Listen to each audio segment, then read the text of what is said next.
Hi friends, welcome back to our channel Saudi సంగతులు విశేషాలు.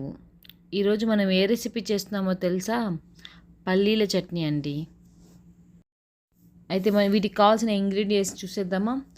ఫస్ట్గా వేరుశనగ పప్పుని వేయించుకొని ఇలా హాఫ్ కప్ తీసుకోవాలి. ఒక ఆనియన్ పీసెస్ కట్ చేసి తీసుకోవాలి. అండ్ 1 టమాటో అండి, మీడియం సైజు. ఒక 6 to 8 green chillies, half spoon cumin seeds and coriander seeds 1 spoon తీసుకోవాలండి. అండ్ చింతపండు, ఒక నిమ్మకాయ సైజ్ అంతా చింతపండు తీసుకోవాలి. ఇప్పుడు ప్యాన్ తీసుకొని ఆయిల్ వేడైన తర్వాత మనము కట్ చేసుకున్న గ్రీన్ చిల్లీస్ ఇలా వేయించుకోవాలి. బట్ గుర్తుపెట్టుకోండి, గ్రీన్ చిల్లీస్ ఆల్వేస్ ఇలా కట్ చేసి వేయించుకోవాలి, లేదంటే అవి బర్స్ట్ అయ్యే ఛాన్సెస్ ఉంటాయండి. ఇవి కొంచెం వేగాక 1/2 స్పూన్ జీలకర్ర, 1 స్పూన్ ధనియాలు కూడా దీంట్లో వేయించుకోవాలండి. ఇవి కొంచెం బాగా ఫ్రై అయిన తర్వాత హాఫ్ కప్పు చెప్పాను కదా వేరుశనగ పప్పు, వేయించిన వేరుశనగ పప్పు అయినా తీసుకోవచ్చు, లేదంటే అలాగే దీంతో పాటు కూడా వేయించుకోవచ్చు. నేను జనరల్గా వేయించింది తీసుకుంటానండి. సో ఇవన్నీ మిక్స్ చేసి కొంచెము బాగా ఫ్రై చేసుకోవాలి. గుర్తుపెట్టుకుంది, ఇదంతా చాలా మీడియం ఫ్లేమ్లో చేయాలి.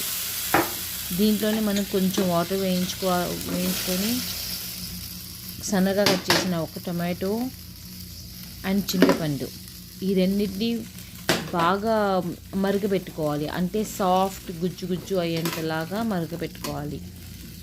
మనకు కొంచెం మెత్తటి పేస్ట్ కావాలండి. చూసారా, ఒక 5 మినిట్స్ అలా మరిగిన తర్వాత ఎంత సాఫ్ట్గా పేస్ట్ అయిందో. ఇవన్నీ మనము ఒక బౌల్లో తీసేసుకోవాలి. దాంతోపాటు కల్లుప్పు యాడ్ చేస్తానండి. నేను జనరల్గా ఎప్పుడు పచ్చళ్ళకి కల్లుప్పు బాగుంటుంది.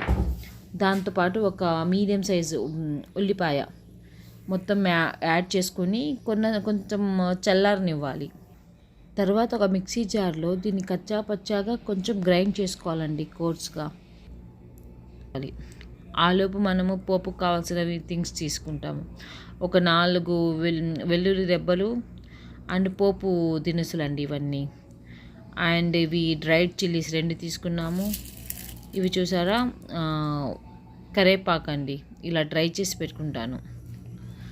తర్వాత ఒక బాండిలో ఆయిల్ వేసుకొని కొంచెం ఆయిల్ కాగాక ఫస్ట్ వెల్లుల్లి తీసుకోవాలండి. అవి కొంచెం బాగా ఫ్రై అయ్యేంత వరకు ఫ్రై చేసుకోవాలి. కొంచెం ఎర్రగా అయిన తర్వాత దాంట్లోని పోపు సామాన్లు, ఇవే కొంచెం పోపు గింజలు, గ్రీన్ చిల్లీస్, జీలకర్ర, ఆవాలు, డ్రై చిల్లీస్ అండి, జీలకర్ర, ఆవాలు ఇవన్నీ